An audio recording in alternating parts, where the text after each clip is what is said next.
Item: SCP-628. Object Class: Euclid. Special Containment Procedures: SCP-628 is contained in Bioresearch Site 104, built on site at. The perimeter of its containment is to be clearly marked by a circle of 3M wire fence no less than 1 km from the edge of the copse. Non-Class D personnel are not to enter the perimeter without appropriate hearing protection and seismic sensors. Protective gear sufficient for all personnel on site must be available at all times. All structures on site, and especially the listening post constructed just outside the perimeter fence, must conform to the stringent earthquake and wind-proofing building codes laid out in Document 628-03. Personnel assigned to Site 104 should preferably be selected for a low absolute threshold of hearing. All newly assigned personnel should be briefed on the visual and emotional effects of infrasound. A brief training course on distinguishing these effects from normal human affect is to be made available on site. The weather at Site 104 must be monitored carefully. In the event of a sudden increase in wind speed, the presiding researcher is to be notified. In the event that any winds in excess of 50 km/h are observed, all personnel are to evacuate to Site 104's soundproofed shelters. Observation may be continued via ground sensors, remote drones, or D-Class personnel. Botanical personnel stationed at Site 104 are to monitor SCP-628 and maintain it in good health.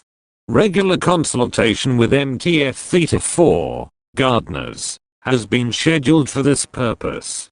Description: above the soil surface, SCP-628 consists of a copse of 31 large, hollow American sycamore, Platanus occidentalis, trees, with trunks from 224 to 455 centimeters in external diameter. The copse is a colonial organism. Below ground, the trees are linked by massive, hollow woody stolons.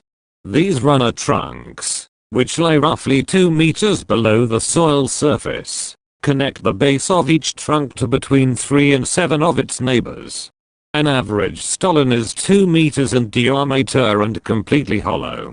Above ground, the trees never produce leaves, flowers, or fruit, although their bark is photosynthetic in summer, as is typical for P. occidentalis. The individual trunks are designated SCP-628 1 through -31. All major above-ground trunks have at some point been broken off. Their truncated ends serve as openings to the tree's shared internal cavity. Each member of SCP-628 is oriented geographically such that the prevailing winds at the site tend to blow directly across these openings, producing considerable Helmholtz resonance. Observation by remote camera has revealed contractile structures superficially resembling animal sphincters, located at numerous points inside SCP-628's trunks and branches, each capable of restricting or blocking airflow to a particular large branch.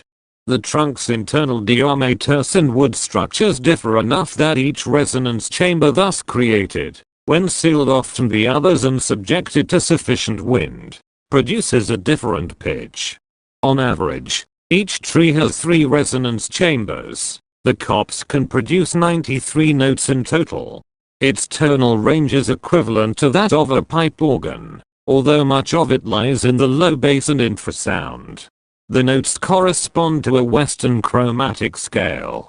SCP-628 is capable of isolating any given resonance chamber within 0.2 seconds, quickly enough to play recognizable music. Under sufficiently windy conditions, it does so spontaneously. The copse's repertoire includes numerous works composed for pipe organ between 1366 and 1898, as well as a number, recorded to date, of previously unknown compositions. Level 2 personnel and above may refer to Site 104's database for recordings of original works. The sounds produced by SCP-628 are not anomalous beyond their origin. Ordinary infrasound, however, has been shown to cause feelings of fear, awe, sorrow, anxiety, and disorientation. Sound waves at or very near 18 Hz, the resonant frequency of the human eye, can also produce simple optical illusions. Since the sound is only audible under ideal conditions, exposed personnel frequently ascribe supernatural causes to these sensations.